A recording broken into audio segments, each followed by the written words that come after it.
Europe 1. Culture Média, 9h-11h tous les jours sur Europe 1. Thomas Hill à 9h30 pile, c'est l'heure du journal des médias de Julien Pichenet. Et on démarre ce journal des médias avec d'abord une précision concernant les suites de l'affaire Depardieu. Les films de l'acteur continueront-ils à être diffusés sur les antennes de France Télévisions ? Ce matin, vous pouvez lire dans Libération, dans une tribune écrite par Hélène Devinck, que non. Hier, ici même, comme d'autres médias, je vous disais également que non. Y a-t-il eu confusion dans l'interprétation des propos de Manuel Alduy, directeur du cinéma sur France Télévisions ? Confusion qui aurait peut-être été alimentée par nos confrères du site People Public, qui assurent avoir lu samedi un communiqué de France Télévisions en ce sens, communiqué que nous ne sommes pas parvenus à nous procurer. Manuel Alduy a tenu à clarifier les choses hier soir. Il a indiqué que sa position n'avait pas changé depuis les propos tenus dans l'émission Complément d'enquête diffusée jeudi soir sur France 2.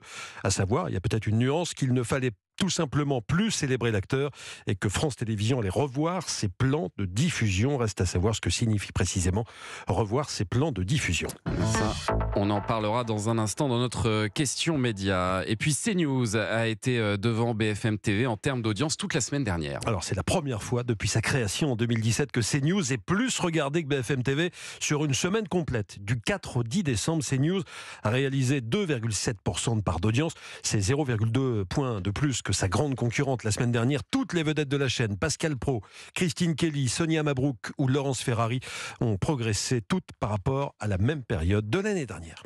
L'équipe de Bruce Toussaint sur TF1 continue de s'agrandir. On a appris hier que Stéphane Etcheverry, c'est une figure des chaînes d'infos, on l'a vu sur LCI, sur BFM, sur iTélé, allait lui aussi intégrer le groupe de chroniqueurs qui entourera chaque matin à partir du 8 janvier Bruce Toussaint dans cette nouvelle matinale info de TF1. Bonjour. Les deux hommes se connaissent bien, ils ont travaillé ensemble dans Team Toussaint. C'était la matinale info sur iTélé. Stéphane Etcheverry ne sera pas autour de la table comme les autres. Il sera en duplex depuis les régions pour raconter l'histoire d'un lieu, d'un village ou d'un monument. Son arrivée porte, j'ai compté à 13 le nombre de chroniqueurs dans cette émission. Ils ne seront pas là tous les jours. Non, ils seront entre 4 et 6, ils tourneront, mais ça fait du monde 13 quand même. Ouais. Et puis les rois de la démesure débarquent sur TMC. Ce soir à 21h25. Alors, c'est qui ces rois de la démesure ? Oui, c'est quoi cette émission ? Anissa, Thomas, vous voulez organiser une fête mémorable pour votre anniversaire ? Une fête par exemple en plein désert avec une piscine olympique et une fontaine de champagne ? Non, ça c'est n'importe quoi. Si vous avez plusieurs millions d'euros de budget, vous pouvez peut-être le faire. Cette émission est pour vous si c'est le cas. Je m'appelle Fabrice Orlando. Depuis plus de 20 ans, j'organise des fêtes et des mariages extraordinaires.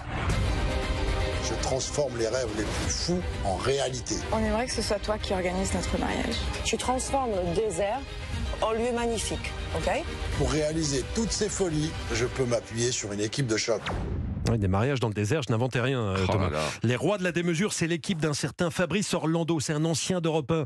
Entre 88 et 96, il a été le réalisateur de Jean-Claude Brialy, de Jean-Claude Marc Toesca, Jean-Luc Delarue également. Depuis, il a monté une boîte d'événements, Cocoon Events, avec laquelle il réalise vos soirées, mariages ou anniversaires les plus folles. Tout ce qui est dans la légalité qu'on peut faire, on va essayer de le faire, ça c'est clair. Il n'y aura aucune limite là-dessus. La moyenne en Europe d'un mariage, c'est entre 15 et 20 000 euros. C'est vrai que nous, on est dans une démesure parce qu'on est sur des productions qui ressemblent plus à des productions de cinéma et on est dans un autre univers. Donc c'est vrai que ça fait rêver parce qu'en fait, on construit un décor et un univers pour une journée et qu'on détruit après ou pas. C'est un peu comme L'Agence, cette série qui propose une immersion dans le monde de l'immobilier. Cette fois, donc, on est en immersion dans le monde de l'événementiel haut de gamme et donc démesuré. Pour Fabrice Orlando, ça fait une belle carte de visite. L'émission, je sais pas encore, tant mieux si ça fait connaître la boîte et qu'il y ait des gens qui viennent nous faire confiance, je serai le plus heureux du monde. Rendez-vous ce soir à 21h25 sur TMC. La deuxième partie de cette mini-série sera diffusée demain soir, même endroit, même heure. Et puis Frédéric Lopez va bientôt repartir à l'autre bout du monde avec des personnalités. Ce sera dans Notre Vraie Nature, émission qui vient d'être présentée à la presse. Bon, vous connaissez évidemment Rendez-vous en terre inconnue. Vous connaissez Un dimanche à la campagne qui cartonne chaque dimanche. 1 830 000 téléspectateurs dimanche dernier.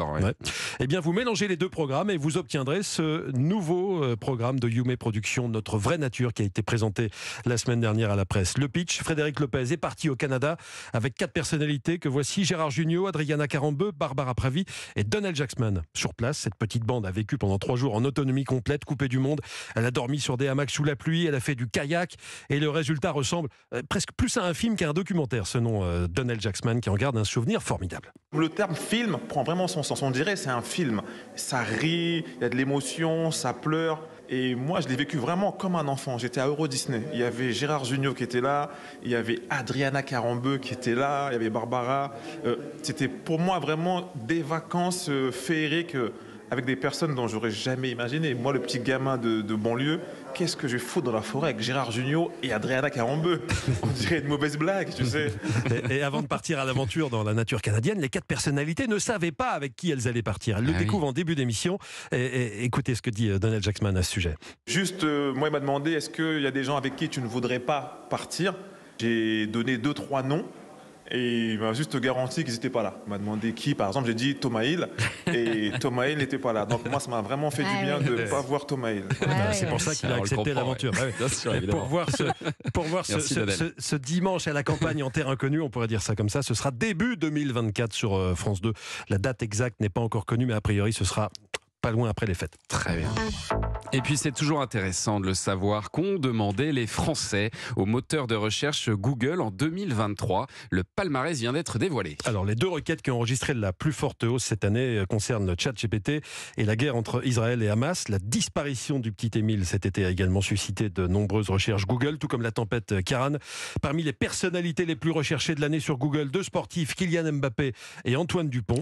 Parmi les questions les plus posées sur Google et qui peuvent nous permettre de prendre un petit peu le pouls des préoccupations des Français, on trouve le Hamas, c'est quoi? On trouve aussi pourquoi l'électricité augmente, ou encore chemsex, c'est quoi? Question que nous avons été nombreux sans doute à nous poser pendant l'affaire Pierre Palmade. Ah, vous êtes posé cette question, Julien? C'est intéressant. Peut-être que je fais partie des gens qui ont écrit ça sur Google. Et puis pour finir, Netflix confirme une fois de plus son intérêt pour le sport. Et on a appris hier que la plateforme allait organiser et diffuser un match de tennis de gala le 3 mars 2024 à Las Vegas entre l'Espagnol Rafael Nadal, qui va faire son retour à la compétition début janvier après un an d'arrêt, et son jeune compatriote Carlos Alcaraz, numéro 2 mondial. Ah, ça va vous intéresser, ça, évidemment, en tant que grand fan de tennis. Julien, merci pour ce journal des médias. Toutes les infos sont à retrouver dans notre newsletter média, inscription gratuite sur europe1.fr.